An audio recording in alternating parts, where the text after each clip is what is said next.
Hi everyone, it is Phil here from Ashland Leather, and yesterday I had a nice, very kind visitor come to the shop, and shout out to Bob, by the way. He mentioned he watches these videos. And we were talking a little bit about some of the boots I have here in the shop, and I was reminiscing a little bit about why I started making some of these leather wallets out of that incredible Horween leather. And I mentioned to him that these 1,000-mile boots from Wolverine are a big inspiration for me. And what it is about these that I think makes them special is that they're just no nonsense. And for that reason, I wanted to translate that sort of same aesthetic, that simplicity, just done right aesthetic, over to the wallets that we make. And I think that these 1,000-mile boots really show off that aesthetic that I really like. I've had these since Wolverine relaunched the 1,000-mile boots, probably back in 2010. And I really like these boots. If you haven't tried these out, they're extremely comfortable. There's one drawback to these that I don't necessarily love, and I'll point that out right here.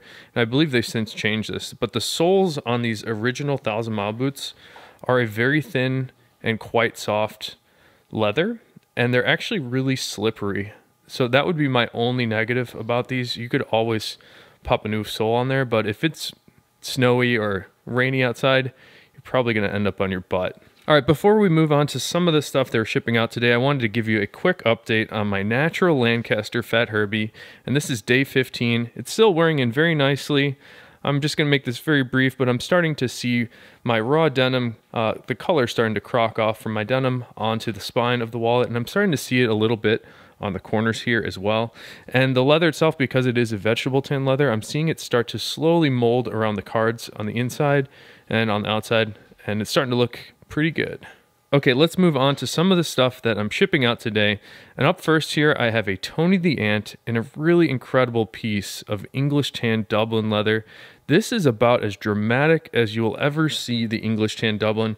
It has quite a dramatic sort of texture to it. It almost looks a little bit like a shrunken grain leather, or like an alligator print almost. But this is just a really beautiful Tony the Ant. And I love the English tan Dublin when it gets this drawn up. We can do these upon request, but oftentimes you're not going to find them with this pattern in it. Up next here, I have a really beautiful Frank the Enforcer in that classic color 8 shell cordovan. This one is going out today, so maybe you pick this one up. I'm really excited for somebody to have this, that classic color. This is a perfect piece of color 8 shell cordovan.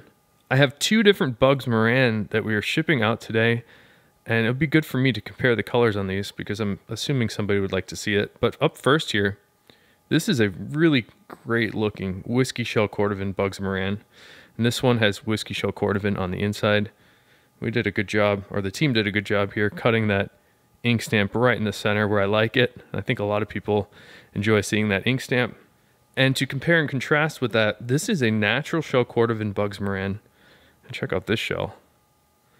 It's a really nice shade. If you're looking for patina, the natural shells or the raw shells are the way to go. And this one, I really like what the customer shows here to include a reverse interior on the inside. So let's compare these two colors really quickly. On the left is whiskey shell cordovan, and on the right is the natural shell cordovan. And you can see that the whiskey is much darker on the surface in this direction. And when I turn it, it's actually kind of surprising. Like it's a little lighter this direction.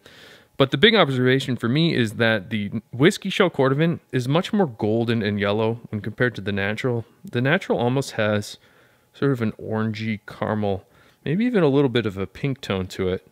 But both of these will change sort of immediately after wearing. They start to accumulate that patina that most people are going after quite quickly. And I'm saving perhaps the best for last here. This is a new design that we've been working on for the last 6 months or so.